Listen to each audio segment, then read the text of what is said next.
রান্না, চপ ভাজা, শিলনোড়ায় মশলা বাটা, ভোট প্রচারে তৃণমূল প্রার্থীদের কর্মকাণ্ডে হাসছে নেট দুনিয়া। ভোট এলেই নেতাদের দেখা মেলে, ভোট এলেই নেতারা এসি ঘর থেকে বেরিয়ে সাধারণ মানুষের সঙ্গে গিয়ে দেখা করেন, হাত মেলান, ভোট বড় বালাই।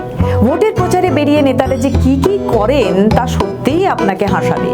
এই যেমন হুগলির পুরসুরার তৃণমূল প্রার্থী পার্থ হাজারি সকাল সকাল একেবারে প্রচারে বেরিয়ে ভোটারের বাড়িতে গিয়ে রুটি বেলে দিলেন। বিরোধী দল নাটক বলে কটাক্ষ করলেও পার্থ দাবি করেন, আমি বাড়িতেও এমনভাবে কাজ করি, রুটি বেলি।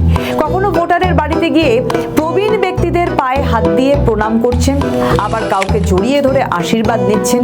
শনিবার সন্ধে দেখা যায় এমনই একটি জনসংযোগের ছবি। হুগলির পুরসুরার পর হুগলির গোঘাটেও দেখা যায় তৃণমূলের প্রার্থী নির্মল মাঝি রান্না করছেন। ভোটারের বাড়িতে গিয়ে খুন্তি হাতে রান্না করলেন তৃণমূল প্রার্থী। ঘরের লোকের মতো নিজেই চেয়ে খাবার খেলেন নির্মল মাঝি, ভোট চাইলেন, কথাও বললেন সকলের সঙ্গে। ভোটারের বাড়িতে গিয়ে চেয়ার টেনে বসেন নিজেই।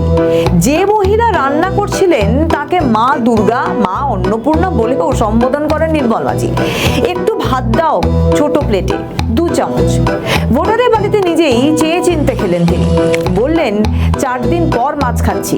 আরামবাগের তৃণমূল প্রার্থী মিতা বাগ প্রচারে বেরিয়ে হঠাৎ দেখেন একটি চপের দোকান। দেরি না করে শটান চলে যান চপ ভাজতে। নিজের হাতে চপ ভাজলেন আরামবাগের তৃণমূল প্রার্থী মিতা বাগ। চপ ভাজার সঙ্গে সঙ্গে তিনি ক্রেতা বিক্রেতা থেকে শুরু করে সাধারণ মানুষের সঙ্গে কুশল বিনিময় করেন।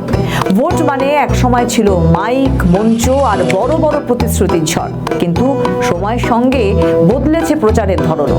এখন আর শুধু সভা মঞ্চে সীমাবদ্ধ নন প্রার্থীরা, ডোর টু ডোর প্রচারের পাশাপাশি সরাসরি পৌঁছে যাচ্ছেন গৃহস্থের হেসেলেও। ভোটের দিন যত এগিয়ে আসছে ততই বাড়ছে ভোটের প্রচারের উত্তাপ।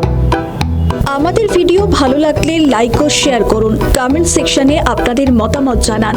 আরও ভিডিও পেতে আমাদের চ্যানেলটিকে সাবস্ক্রাইব করুন এবং প্রতি মুহূর্তে খবরের আপডেট পেতে প্রেস করুন বেল আইকন।